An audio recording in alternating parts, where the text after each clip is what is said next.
So today we're going to finish up the linear algebra background, and then we're going to get a preview of quantum mechanics, which will formally start the next time. So in chapter 2.1.8, this is on operator functions. Very important definition. How do I apply a function to an operator, for us meaning a matrix? So we're going to need the matrix to be normal. Let A be a normal matrix. Remember from last time that a normal matrix is one which commutes with its Hermitian conjugate. So A dagger is equal to A dagger A. This means that the matrix is unitarily diagonalizable.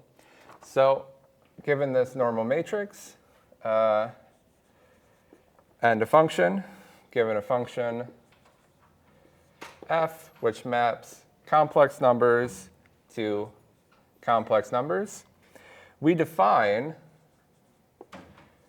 this function acting on the matrix in the following way.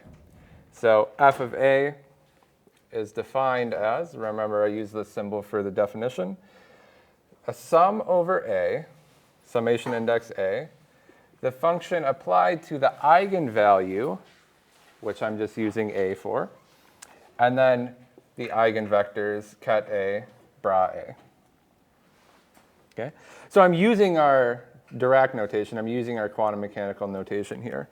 But this is just the eigendecomposition of the matrix, sum over the index A, eigenvalue, I'm just using A, eigenvectors ket A and bra A. And then how do we define the function? The function acts on the eigenvalues. Okay? So this is how we extend the definition of a function over complex numbers to that of a normal matrix. Let's see some examples of this. How would I compute the square roots of a matrix? You would want the square root of a matrix to be something that, when you multiply it with itself, you get the original matrix back. Okay? That's what this definition enables us to do. So let's see how that works. We define the square root of a matrix just using this definition directly above. So it's going to be a sum over the eigenvalues A, square root of A, ket A, bra A. Square root is a function. I apply that function to the eigenvalues of the matrix. Recall from last time that we could write this expansion, this eigendecomposition of a matrix, equivalently as some unitary matrix, U, times the eigenvalues, and I'm going to keep the function applied to the eigenvalues. So this would be the square root of lambda A times U dagger.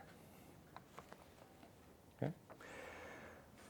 So we started from this as our eigendecomposition. This is what you normally see in linear algebra. And the last time we showed that we could write it in this way as a summation over the eigenvectors. Let's look at this and see how we can recover the matrix itself from this. So, we could check that we would want from this definition the square root of a matrix times itself is equal to the matrix. So we want to check that this is true. And can you see that from this equation? How would we do that? So let's just substitute it in. I'm going to have U square root of lambda A, U dagger. That's one copy of the square root of A. And now I have another copy. That's U square root of lambda A, U dagger. Who could make a statement about this expression? How can this be simplified? Exactly right. So recall that for unitary matrices, by definition, U dagger times U is equal to identity. So this is equal to U square root of lambda A squared, U dagger. Now this is a diagonal matrix, right? Eigenvalues are on the diagonal. And so the matrix multiplication here, you can actually do element-wise. It's diagonal matrix times a diagonal matrix. You square the diagonal entries. So that's just going to recover lambda A.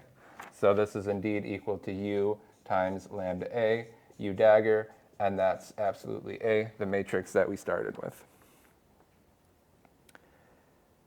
Any questions about this? Very important topic, so important that I want to give you one more example. So let's do one more example. Let's try to compute some function of one of the Pauli matrices. If I write down Pauli Z, could anyone tell me the definition of Pauli Z? Remember, the sooner you commit these to memory, the better of a time you'll have in this course and in this semester.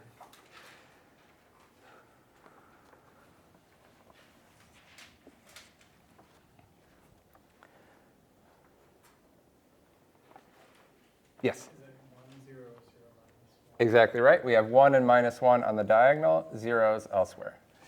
So commit Pauli Z to memory. Looks like identity, but you have a minus sign in the lower right. Okay, all 2 by 2 matrices. I'm going to claim that this is equal to the outer product of 0 with itself minus the outer product of 1 with itself. Can you see this? You remember how to compute the outer products? We did these 4 cases with ket 0 and ket 1, outer products between them. So this is going to be a matrix that gives me the 1 in the upper left. This is a matrix that gives me the 1 in the lower right. So that one comes with a minus sign. Make sure you know what's going on here. And this is nice because this actually tells us the eigen decomposition of this matrix. It's trivial because it's diagonal already. But we have one eigenvector, that's ket 0, and that comes with an eigenvalue of +1. And I have another eigenvector, ket 1, that comes with an eigenvalue of -1. Okay? So anytime I want to apply a function to this matrix, I apply it to its eigenvalues. I don't touch the eigenvectors. Let's compute the following function. I want to do the exponential of this matrix, where instead of just the matrix, I'll add some real number theta in there.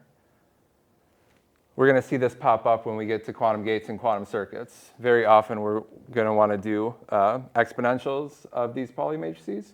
We're going to come to know these as rotation gates in quantum circuits, which we use in quantum algorithms. So I want to compute this function, exponential of theta times z. How would I do this? I want you to take 2 minutes to try to work this out. You're evaluating the exponential of theta times z given this Pauli Z matrix, and we've already done the eigen decomposition.